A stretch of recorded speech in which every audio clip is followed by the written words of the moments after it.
नमस्कार. तर पिंगा ग पोरी पिंगा या मालिकेच्या आजच्या भागात आपण पाहणार आहोत की वल्लरी आणि प्रेरणा बोलत असतात.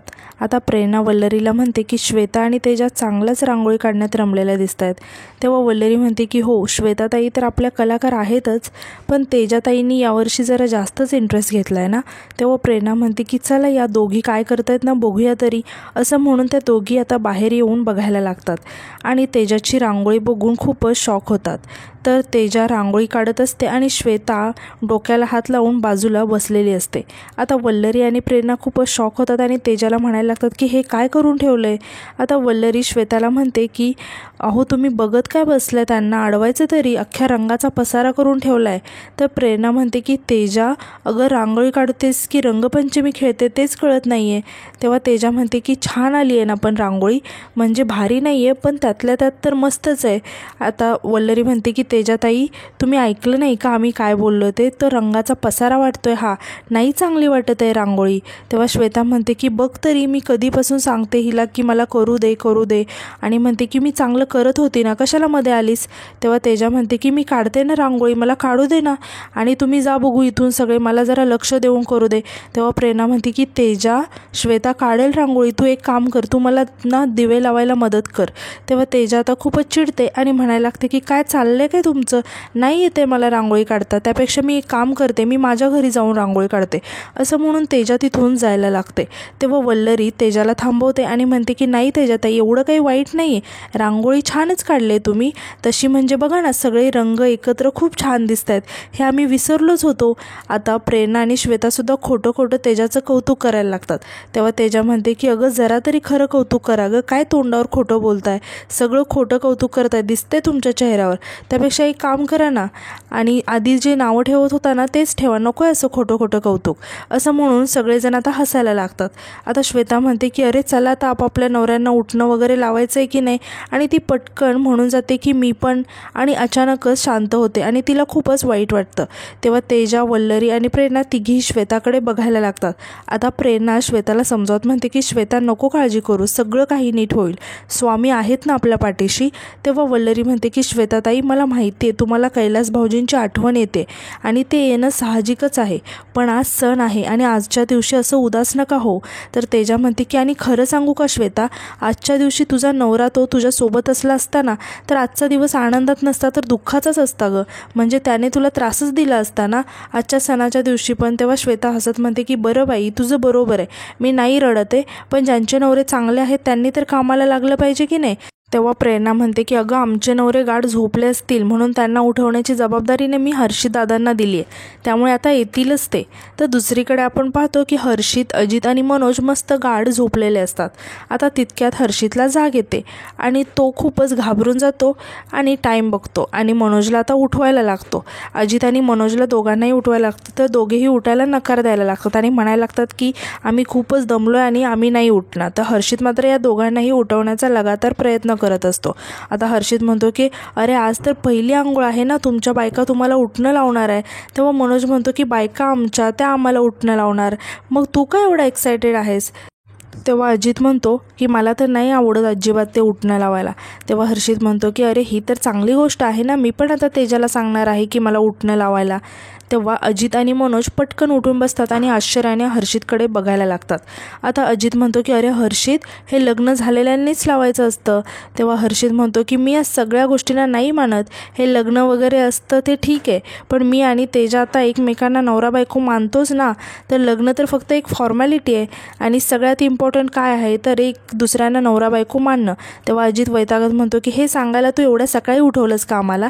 यावर मनोज म्हणतो की बरं झालं उठवलं, आता मी सांगतो, असं म्हणून तो उठणं कसं लावायचं आणि त्याचे काय काय फायदे होतात हे हर्षितला सांगायला लागतो. तर अजितसुद्धा आता हर्षितची मजा घेत त्याला काय काय सांगायला लागतो. तर हर्षित आता हे सगळं मन लावून ऐकत असतो. तर आता यानंतर आपण पाहतो की वल्लरी आणि प्रेरणा दोघेही आपापल्या नवऱ्यांना उठणं लावत असतात. तर हर्षित, तेजा आणि श्वेता खूपच कौतुकाने या चौघांकडेही बघत असतात. आता श्वेता थोडीशी इमोशनल होते, तेव्हा तेजाचं लक्ष श्वेताकडे जातं आणि ती श्वेताला समजावत म्हणते की श्वेता, मला कळते की तुझ्या मनाची अवस्था आता काय असेल, पण तुला कळतंय का की तू एका अशा माणसासाठी अस्वस्थ होतेस ज्याने कधीच तुझ्यावर प्रेम नाही केलं, ज्याने कधीच तुझा आदर नाही केला. तर आता इकडे मनोज आणि अजित हर्षितला खुणावून सांगायला लागतात की तेजाला उठणं लाव.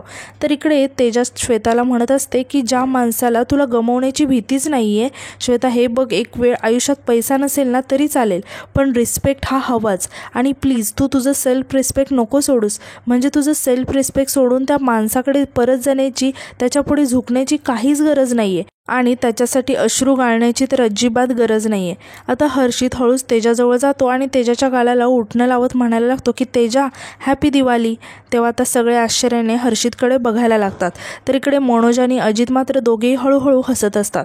आता तेजा चिडून हर्षितला म्हणते की हर्षित, तू डोक्यावर पडलायस का, काय केलंस तू हे? आणि म्हणते की तुमच्याकडे दिवाळीला काय होळी साजरी करतात का, आणि आपण नवरा बायको झालोय का अजून, तू मला उठणं का लावलंस? तेव्हा हर्षित म्हणतो की एक मिनिट तेजा, मी काय विचार केला, आता आपलं लग्न झालं तर आपले जी मुलं होणार आहेत ती होणारी माझ्यासारखीच हुशार सुंदर असतील, तर म्हणून मी माझ्या बाजूने तुला उठणं लावतोय.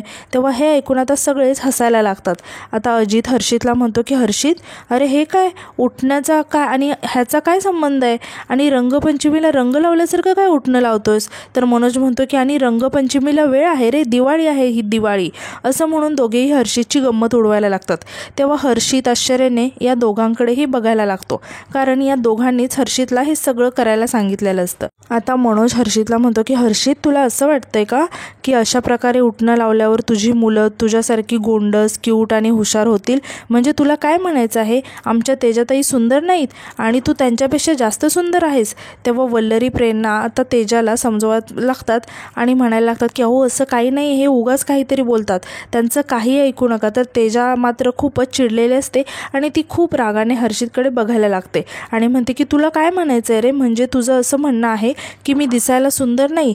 जर तुला असं वाटत असेल ना तर आता माझ्याशी बोलायला सुद्धा येऊ नकोस, असं म्हणून तेजा रागातच तिथून निघून जाते. तर हर्षित आता तेजाच्या पाठी तिला समजावण्यासाठी धावतच मागे मागे जातो. तेव्हा अजित आणि मनोज आता हसायला लागतात. तर वल्लरी आता मनोजचा कान पकडते आणि त्याला म्हणते की तुम्हाला हसायला येते का, काय गरज होती हे सगळं करायची? आता तेजाताई हर्षित भाऊजींना किती ओरडतील. तर प्रेरणासुद्धा म्हणते की तुम्हा दोघांमुळे बिचाऱ्या हर्षित भाऊंची दिवाळी किती खराब होणार आहे माहिती आहे का? आता तेव्हा हे दोघेही म्हणायला लागतात की आम्ही काही केलं नाही. तेव्हा वल्लरी म्हणते की बस झालं आता तुमचं, चला मला आणि तेजाताईला आता आश्रमामध्ये जायचं आहे, पटापट आवरूया. तर आता यानंतर आपण पाहतो की तेजा आणि वल्लरीने आश्रमात घेऊन जाण्यासाठी फराळ पॅक केलेला असतो. आता वल्लरी तेजाला म्हणते की तेजाताई तुम्ही हे सगळं व्यवस्थित खाली घेऊन या, तोपर्यंत मी गाडी काढते, असं म्हणून ती खाली जाते. तेव्हा तेजा त्या फराळाकडे बघत म्हणते की कमी तर नाही ना पडणार, आणि ती स्वामींच्या समोर जाते आणि म्हणते की स्वामी सॉरी, आता तुमचा बॉक्स घेते, आम्ही वेगळा फराळ करून देऊ तुम्हाला, असं म्हणून ती स्वामींच्या समोर ठेवलेला फराळाचा बॉक्स घेते आणि बाकीचा सगळा फराळसुद्धा घेऊन आता पटकन खाली निघून जाते. तर इकडे हर्षित, मनोज आणि अजित या तिघांनी केलेल्या आकाशकंदिलाकडे बघत असतात. आता अजित म्हणतो की काय सुंदर आकाशकंदील झालाय ना रे, आणि हर्षितची तारीफ करत त्याला म्हणायला लागतो की हर्षित किती क्रिएटिव्ह आहेस रे तू, काय आयडिया दिलीस तू. आणि म्हणतो की प्रेरणाला तर इतका आवडला होता ना आकाशकंदील, पण बघ ना किती छान दिसते ना माझी प्रेरणा, शांत, साधी, भोळी भाबडी, सगळ्यांना आपलंसं करून घेणारी. तेव्हा हर्षित म्हणतो की बरोबर बोलतोय तू, पण माझी तेजासुद्धा काही कमी नाही, म्हणजे ती बाहेरून सख्त वाटते पण ती नारळासारखी आहे, बाहेरून टणक पण आतून सॉफ्ट, प्रेमळ, गोड. तेव्हा अजित म्हणतो की या कंदिलावरचे फोटोज आपण असे शोधून शोधून लावलेत ना तर यात प्रत्येकाची पर्सनॅलिटी आपल्याला अगदी करेक्ट पकडता आली आहे. प्रेरणा बघ ना, शांत, सरळ, आणि तुझी तेजा स्ट्रिक्ट पण आतून प्रेमळ. तेव्हा आता मनोजसुद्धा वल्लरीच्या फोटोकडे बघत म्हणतो की आणि माझी वल्लरी प्रचंड धीराची, अन्याय सहन न करणारी आणि कुणाला करूही न देणारी. आणि म्हणतो की मला सांगा फुलांच्या हारामध्ये सगळ्यात जास्त महत्त्वाचं काय असतं? तेव्हा हर्षित आणि अजित म्हणायला लागतात की फुलं. तेव्हा मनोज म्हणतो की नाही, धागा, कारण धागा सगळ्यात जास्त महत्त्वाचा असतो. म्हणजे बघा ना, धागा कसं सगळ्या फुलांना व्यवस्थित धरून ठेवतो. माझी वल्लू पण अगदी तशीच आहे. तितक्यात आता तिथे इंदुताई गावावरून परत येतात. तर इकडे मनोज अजित आणि हर्षितला सांगत असतो की जर धागा नसेल तर फक्त सुट्टी फुलं असतात. माझी वल्लू तेच करते, प्रत्येक नात्याचं फूल असं घट्ट धरून ठेवते. आपली लोकं, आपला संसार, आपली मैत्री सगळं घट्ट धरून ठेवते. तिला प्रत्येकाच्या मनातलं कळतं. कधी कधी मला असं वाटतं ना की मी मागच्या जन्मी काहीतरी मोठं पुण्य केलं असणार, म्हणून मला या जन्मी माझी वल्लरीसारखी मला बायको मिळाली. आता हे सगळं इंदुताई पाठीमागून ऐकत असतात आणि त्यांना मनोजचा खूपच राग येत असतो. आणि त्या रागातच म्हणतात की इथे तर खूपच कौतुक चाललंय बायकोचं. तेव्हा इंदुताईंचा आवाज ऐकून हे तिघेही पाठी वळून बघायला लागतात. आता मनोज म्हणायला लागतो की आई. तेव्हा आता इंदुताई मनोजला म्हणतात की काय रे म्हण्या, तुला जन्मदात्या आईचं कधी कौतुक नाही करता आलं का असं? तेव्हा मनोज विचारतो की आई अगं तू अचानक इकडे कशा आलीस, कळवायचं तरी, फोन पण नाही केलास. तेव्हा इंदुताई मनोजला विचारतात की काय झालं, त्रास झाला का तुला मला बघून, का तुमच्या राजा राणीच्या संसारात मिठाचा खडा पाडला मी? तेव्हा मनोज म्हणतो की झालं, आल्या आल्या सुरू झालीस का तू? तेव्हा आता इंदुताई इमोशनल होण्याचं नाटक करायला लागतात आणि रडत रडत मनोजला म्हणायला लागतात की सुरू झालं म्हणे, मी खूपते तुझ्या डोळ्यामध्ये ना, बघवत नाही माझ्या लेकाला मी आलेलं, चांगली राहिली होती मी गावाला, कशाला आली इथे काय माहिती, असं म्हणून त्या खूपच रडायला लागतात. तेव्हा मनोज आता इंदुताईंना असं रडताना बघून त्यांना समजावत म्हणायला लागतो की आई अगं दे इकडे बॅग, आल्या आल्या नको सुरू करूस, असं म्हणून आता ते तिघेही पटकन आतमध्ये निघून जातात. तेव्हा आता इंदुताई खूपच रागाने ते आकाश कंदीलकडे बघायला लागतात. तर इकडे आश्रमामध्ये काही लहान मुले किल्ला बनवत असतात आणि किल्ला बनवत असतानाच एकमेकांशी भांडायला लागतात.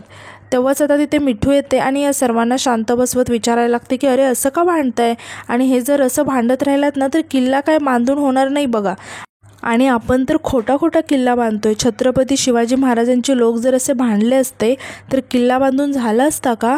नाही ना. तर मग चला एकमेकांशी मैत्री करा आणि किल्ला बांधा, चला मी मदत करते, असं म्हणून ती या मुलांना किल्ला बनवायला मदत करायला लागते.